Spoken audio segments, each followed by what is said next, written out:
नमस्कार दोस्तों, स्वागत है आपका एक्सेल एकेडमी में। I am Shubham with you. तो दोस्तों, अगर आप भी मेरे साथ हैं तो वीडियो को लाइक, शेयर और चैनल को जरूर सब्सक्राइब करें। दोस्तों, आज के इस वीडियो में हम स्वामी विवेकानंद जी के बारे में जानेंगे और उनसे जुड़ी कुछ घटनाओं को जानेंगे। और इसके साथ साथ उन्होंने जो शिकागो में धर्म सम्मेलन के दौरान भाषण दिया था, जिससे स्वामी विवेकानंद जी का ही नहीं बल्कि पूरे भारत का बहुत ज़्यादा नाम हुआ था। तो चलिए शुरू करते हैं।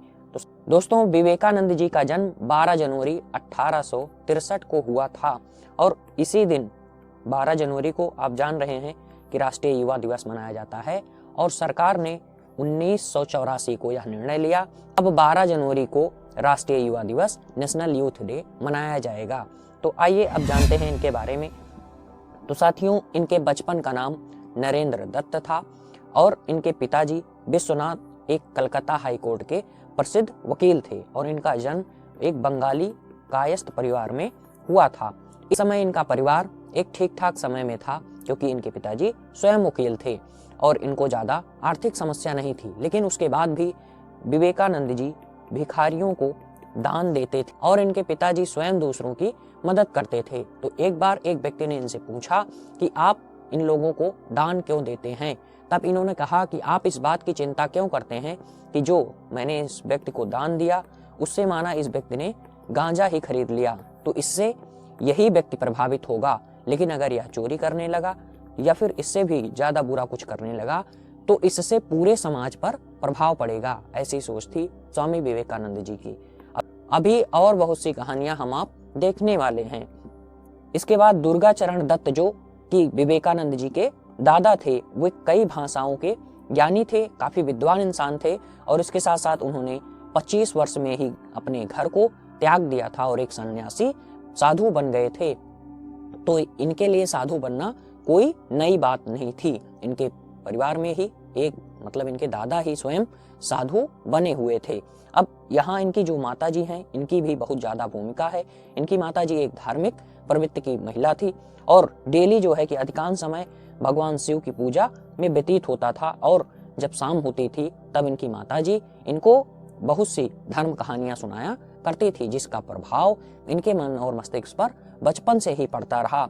यहाँ पर इनकी माताजी इनको बहुत सी कहानियां सुनाती थी, प्रेरणादायक। और इसके साथ साथ उनका कहना था कि जब भी आप सत्य के साथ खड़े होंगे तब जो है कि लोग आपका अपमान जरूर करेंगे, लेकिन आप अपना सम्मान बचाने के लिए किसी दूसरे का अपमान मत कीजिएगा। और यही बात स्वामी विवेकानंद जी ने भी कहा है कि पहले हर एक अच्छी बात का मजाक उड़ाया जाता है, फिर उसका विरोध किया जाता है और अंत में उसे स्वीकार किया जाता है। तो यही बात है। और इसके साथ साथ इनके पिताजी जो थे वह भी काफी ज्यादा सभी धर्मों के प्रति सम्मान व्यक्त करते थे और इसके चलते इनकी बहुत से लोग निंदा भी करते थे। यहाँ पर कहा गया कि हिंदू होते हुए भी बाइबल और दीवाने हफीज को क्यों ज्यादा इतना प्रोत्साहन देते हैं। अर्थात जो इनके पिताजी थे वह बाइबल भी पढ़ते थे और इसके साथ साथ दीवाने हफीज का भी उदाहरण देते थे, जिसके वजह से लोग इनकी आलोचना करते थे। अब यहाँ पर स्वामी विवेकानंद जी के शुरुआती चरण के बारे में ही जाने तो स्वामी विवेकानंद जी बचपन से बहुत ज्यादा तार्किक थे और कुशाग्र बुद्धि वाले थे। तो एक बार इनका जो घर है, घर में एक पेड़ था और उसकी जो टहनी थी, डाल जिसे कहते हैं, वह काफी ज्यादा कमजोर थी और इनके पिताजी यहाँ पर रोज ये और इनके साथी खेला करते थे और इनके पिताजी इससे जो है कि काफी ज्यादा भयभीत थे कि अगर ये डाल टूटेगी तब ये सभी चोटिल हो जाएंगे। तब इन्होंने एक बहाना बनाया, इस पेड़ पर एक भूत रहता है और अगर आप सभी इस पर ज्यादा खेलते कूदते हैं तब वह आपको पकड़ लेगा। तो इनके जो साथी थे वो सभी अपना भाग गए, लेकिन अगले दिन भी विवेकानंद जी वहां पर दोबारा आके खेलने लगे। अब इनके जो दोस्त थे उन्होंने कहा कि यहाँ पर तो भूत रहता है।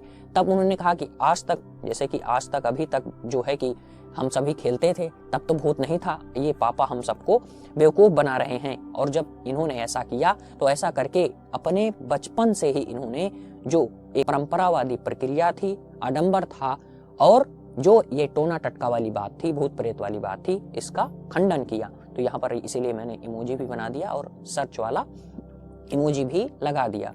अब आइए इनकी शिक्षा के बारे में जानते हैं। तो दोस्तों, इनकी जो शिक्षा है वो 8 वर्ष में होती है। जब 8 वर्ष के थे तब इनको नरेंद्र, इनका बचपन का नाम था ही, और ईश्वर चंद्र विद्यासागर के मेट्रोपॉलिटन वाले स्कूल में, जिसकी स्थापना जो है कि ईश्वर चंद्र विद्यासागर जी ने किया था। ये काफी बड़े समाज सुधारक भी थे।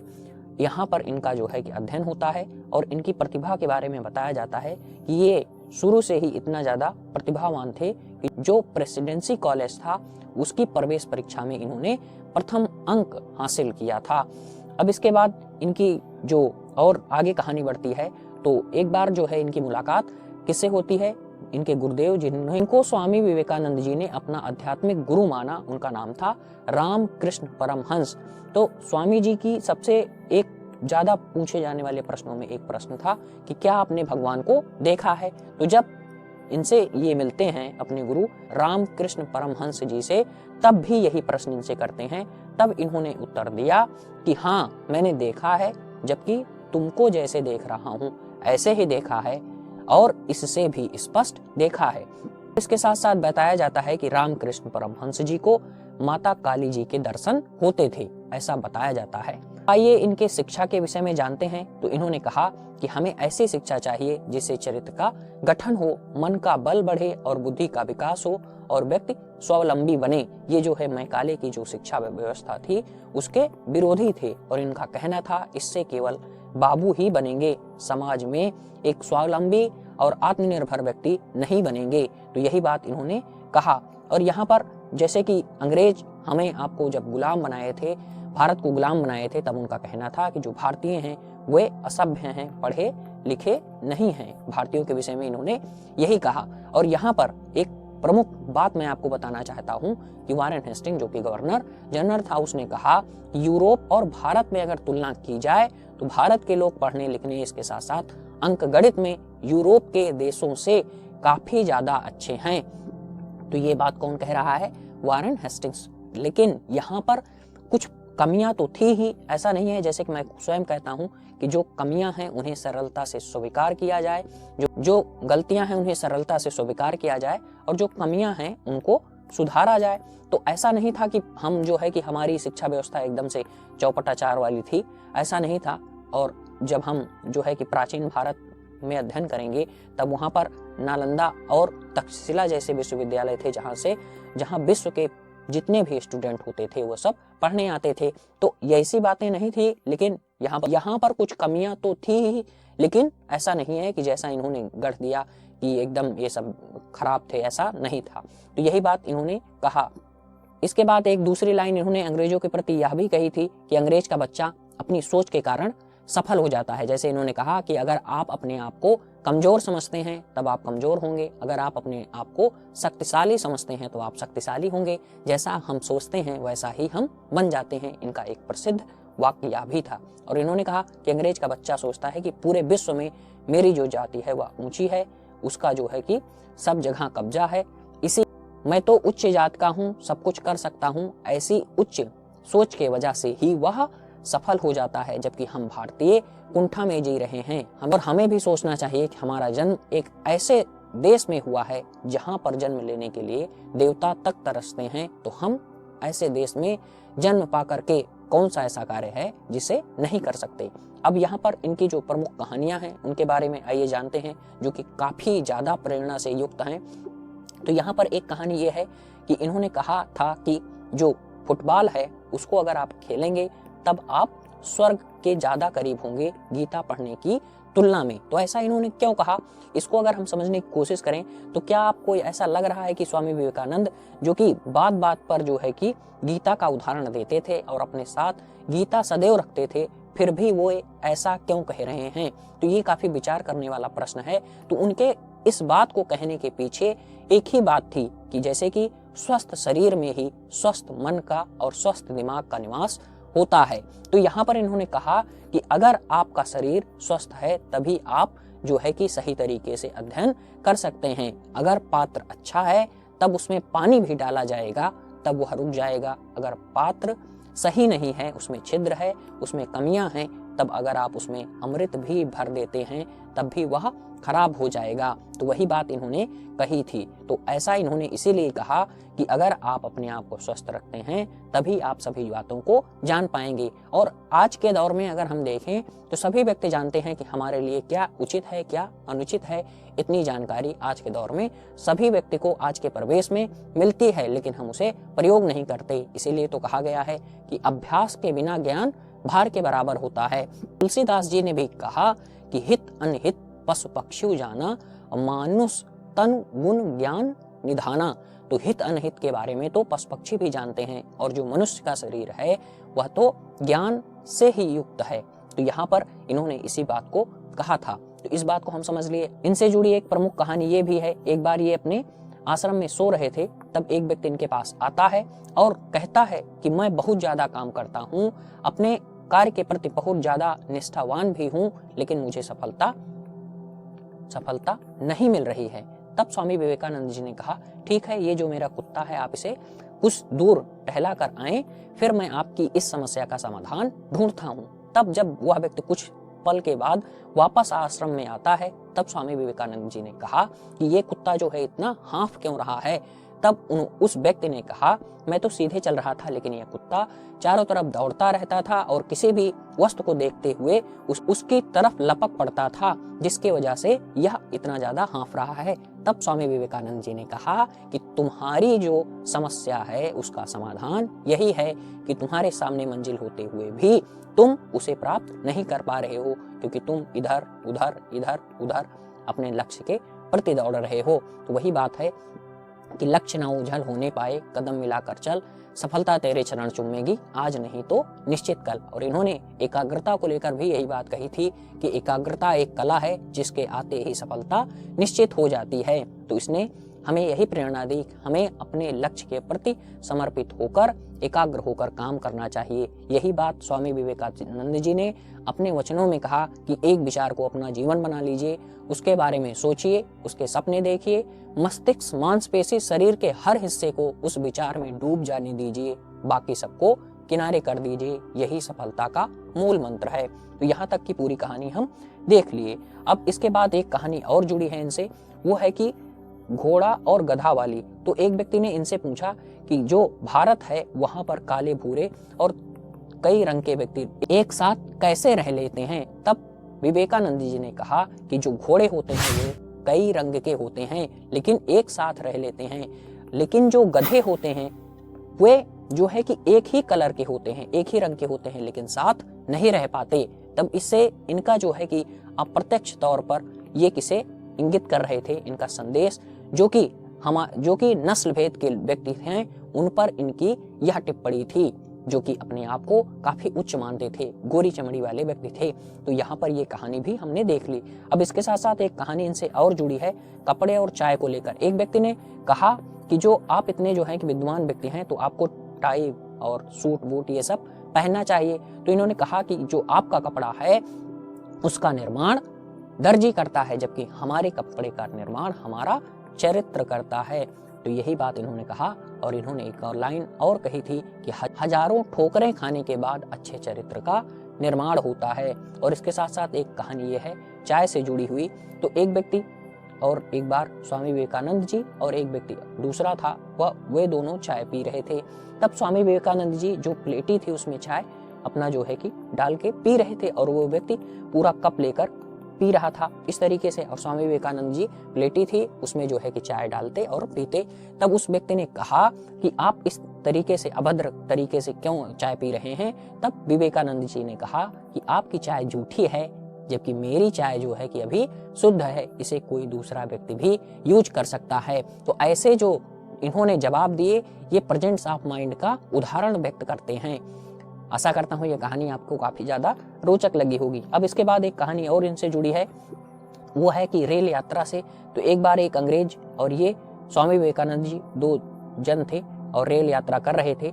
तब उस व्यक्ति ने क्या किया कि उसने जो है कि स्वामी विवेकानंद जी के जो जूते उनको जो है कि फेंक देता है खिड़की के बाहर। और स्वामी विवेकानंद जी ने इस घटना को देख लिया था और कुछ समय बाद जब वह अंग्रेज सोने लगता है, उसको नींद लग जाती है, तब उसका जो कोट रहता है, कोट और हैट इसको जो है कि स्वामी विवेकानंद जी बाहर फेंक देते हैं। और जब अंग्रेज उठता है तब वह देखता है कि उसका कोट और हैट कहाँ गया। तब वह विवेकानंद जी से पूछता है कि क्या आपने देखा है। तब विवेकानंद जी कहते हैं हाँ मैंने देखा है, वो मेरे जूते ढूंढने गया है। तो इस प्रकार विवेकानंद जी के साथ उसने अभद्र व्यवहार किया, तो उसका जवाब इस तरीके से उन्होंने दिया। अब आगे एक और कहानी है जल यात्रा से लेकर। तो उस समय जो लंबी दूरी होती थी उसे करने के लिए लोग जल यात्रा ही करते थे। तो एक बार विवेकानंद जी जल यात्रा कर रहे थे और जो उसका जो है कि ड्राइवर था, उसको चलाने वाला कैप्टन, उसने जो है कि अखबार लिया था और अखबार स्वामी विवेकानंद जी उससे मांगकर पढ़ने लगते हैं। स्वामी जी बहुत जल्दी पढ़ लेते थे और इसके बाद इनके एक साथी थे, उन्होंने विवेकानंद जी से क्या किया कि उस अखबार को लेकर पढ़ना शुरू किया और हवा वहां पर तेज चलती थी, जिसके कारण अखबार नीचे चला गया, पानी में चला गया, उड़ गया। अब वो जो आदमी था वो काफी ज्यादा क्रोधित हुआ। फिर उसके बाद उसने जो है कि कहा मैंने मेरा अखबार जो है कि उड़ा दिया तुमने, ये वो। अब फिर विवेकानंद जी ने वो एक पेन और कॉपी लेकर के पूरा अखबार लाइन टू लाइन शब्द, एक एक शब्द वहां पर अंकित कर दिया और कहा कि जब कभी दूसरा अखबार मिलेगा तो उससे मिला लेना। और जब वो ऐसा करता है तब ये बात सच साबित होती है। और वो ऐसा जानकर मतलब बहुत ताजुब हो जाता है, बहुत ज़्यादा उसको आश्चर्य होता है कि ऐसा व्यक्ति तो मैंने पहले कभी नहीं देखा था। और एक कहानी ऐसे ही जो है राजेंद्र प्रसाद जी से जुड़ी है। कोई जो है कि अपना योजना थी और कुछ बातें थी, तो राजेंद्र प्रसाद जी उसको जो है एक बार पढ़े थे और क्या हुआ कि वो जो है कि वह भी उड़ के पानी में चला जाता है और वो जो है योजना को फिर से लिपिबद्ध कर देते हैं, पूरा लाइन टू लाइन लिख देते हैं। तो ये दोनों उदाहरण हमने देख लिया। अब इसके साथ साथ पुस्तकालय वाली बात है, तो ये भी कहानी आपने देखी होगी कि स्वामी विवेकानंद जी सुबह अपने शिष्य को भेजते थे, सुबह एक पुस्तक लेकर आता था और शाम को वह उसे वापस कर देता था, जिसके वजह से जो वहाँ का हेड था वो काफ़ी ज़्यादा परेशान हो गया। उसने कहा कि रोज किताब लेकर जाते हो, जब पढ़ना नहीं रहता तो मज़ा लेने क्यों आते हो। जब ये बात उसके स्वामी जी को शिष्य थे उन्होंने स्वामी जी को बताई, तब विवेकानंद जी स्वयं किताब वापस करने गए और उससे कहा कि मैंने किताब को पढ़ा है, पेज नहीं पलटे हैं।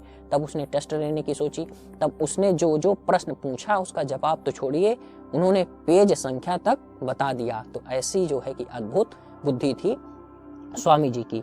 अब इसके साथ साथ एक कहानी और जुड़ी है कि एक बार यहाँ पर ये जो है कि रेल यात्रा कर रहे थे और स्वामी जी के पास एक बहुत स्मार्ट जो है कि वॉच थी। अब जो है कि ये लड़कियां जो थी वो अंग्रेज लड़की थी 3, वो जो है कि सोची कि इससे जो है कि किसी तरीके से ये वॉच छीन लिया जाए। तो उन्होंने कहा कि ये जो वॉच है, ये घड़ी है, इसको मुझे दे दो, नहीं तो हम पुलिस को अभी जो है कि बुला करके ये कहेंगे कि ये जो है हमको परेशान कर रहे थे, छेड़ रहे थे। तब स्वामी विवेकानंद जी की बुद्धि देखिए, प्रेजेंस ऑफ माइंड, कि उन्होंने जो है कि इसको अनसुना कर दिया और ऐसे अपना जो है कि नाटक किया कि मतलब मैं बोल नहीं पाता। तब उन्होंने इशारा किया लिखने का, तब उन लोगों ने लिख के दिया कि ये वॉच मुझे दे दो, नहीं तो मैं पुलिस को बुला लूंगी। अब वो जो है पेज जब ले लिया तब उन्होंने बोलते हुए कहा कि अब पुलिस को बुला लो। तो इस तरीके से उनको बेवकूफ़ बनाया। अब इसके बाद एक कहानी और जो जुड़ी है सिस्टर निवेदिता वाली। तो यहाँ पर एक बार ये जो है कि कहीं अपना बात कर रहे थे और इनके भाषण से यह जो थी सिस्टर निवेदिता ये काफ़ी ज़्यादा प्रभावित थी और इन्होंने कहा कि मुझे आपके जैसा ही एक पुत्र चाहिए, मुझे आपके जैसा ही ऊर्जवान तेजस्वी पुत्र चाहिए। तब स्वामी विवेकानंद जी ने कहा कि मैं इस बात की गारंटी नहीं दे सकता कि जो पुत्र होगा वह मेरे जैसा ही होगा, लेकिन इस बात की गारंटी है कि मैं आपको बिना शादी के ही अपने जैसा पुत्र दे सकता हूं। और उन्होंने कहा कि आप मुझे ही अपना पुत्र स्वीकार कर लें, और जिसके कारण ये जो है कि इनकी पहली शिष्या बनती हैं और काफ़ी ज़्यादा इनके लिए काम भी करती हैं। इनका नाम सिस्टर निवेदिता, भगनी निवेदिता पड़ता है। तो ये कहानी भी देख लिया। अब इसके साथ साथ लास्ट की जो कहानी है वो है धर्म संवाद की, पार्लियामेंट ऑफ रिलीजन, जो कि कहाँ होता है, अमेरिका के शिकागो में होता है। तो 1893 का दौर होता है और स्वामी जी को सबसे लास्ट में इन लोगों ने बोलने के लिए दिया था और कहा था कि ये जो है कि अपना क्या बोलेंगे, और 2 मिनट का समय केवल दिया था। और शुरुआती दौर, जैसे कि कहा जाता है कि first impression is last impression, जो पहली लाइन थी इन्होंने कहा कि अमेरिकावासी भाइयों एवं बहनों, इनकी पहली लाइन थी स्वामी जी की, और इसी से सब लोग जो है कि पूरा उत्साहित हो जाते हैं और तालियां बजनी शुरू हो जाती हैं, क्योंकि इससे पहले जिन व्यक्तियों ने बातें कही थी उन्होंने संबोधित करते हुए कहा था कि अमेरिकावासी महिलाओं और पुरुषों। तो यही बात इससे यह जो है कि दिखाई पड़ता है कि हम वसुधैव कुटुंबकम की नीति का पालन करते हैं, और यही बात स्वामी जी ने भी वहां पर कही थी। और इसके साथ साथ इसके बाद वहां पर एक जो वहां का न्यूज़पेपर है द न्यूयॉर्क हेराल्ड, उसने लिखा कि जहां पर जिस देश में विवेकानंद जी जैसे विद्वान व्यक्ति हों वहां पर जो मिशनरीज हैं उनको भेजना मूर्खतापूर्ण है। और इसके साथ साथ इन्होंने कहा कि बहुत लोगों ने भाषण तो दिया, लेकिन विवेकानंद जी के क्रम में, उनकी श्रेणी में, उनके स्थान का, उनके टक्कर का किसी ने भी भाषण नहीं दिया। तो ऐसे हमारे पूजनीय जो है कि स्वामी विवेकानंद जी थे। और इसके साथ साथ एक घटना इनकी जातिवाद से भी जुड़ी है। तो 1892 में केरल में स्वामी जी 1 महीने के लिए रुकते हैं, और उनकी जो है इच्छा थी कि मंदिर में जो है कि दर्शन कर लें, लेकिन वहाँ जो है कि उनके वहाँ जो पुजारी थे वे स्वामी जी को अंदर नहीं जाने दिए, जबकि स्वामी जी ने 3 दिन तक की प्रतीक्षा की। और इसका कारण प्रमुख यह था कि उनको ये समझ नहीं आ रहा था कि स्वामी विवेकानंद उच्च जात के हैं या निचले जात के हैं।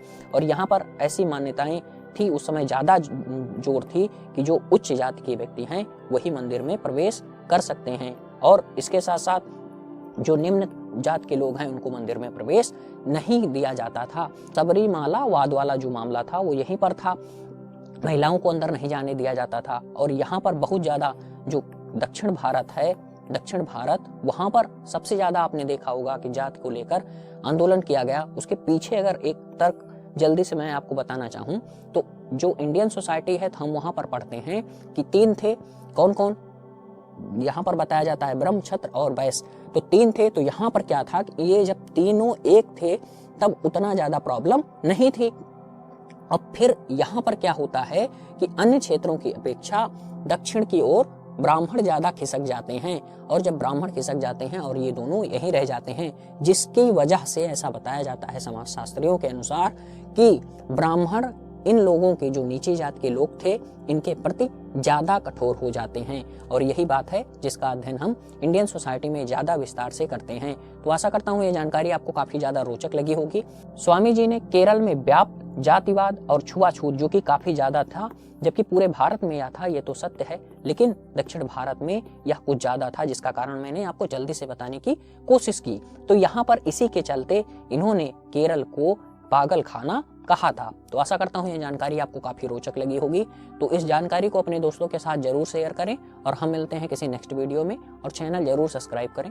आप सभी लोगों का बहुत बहुत आभार।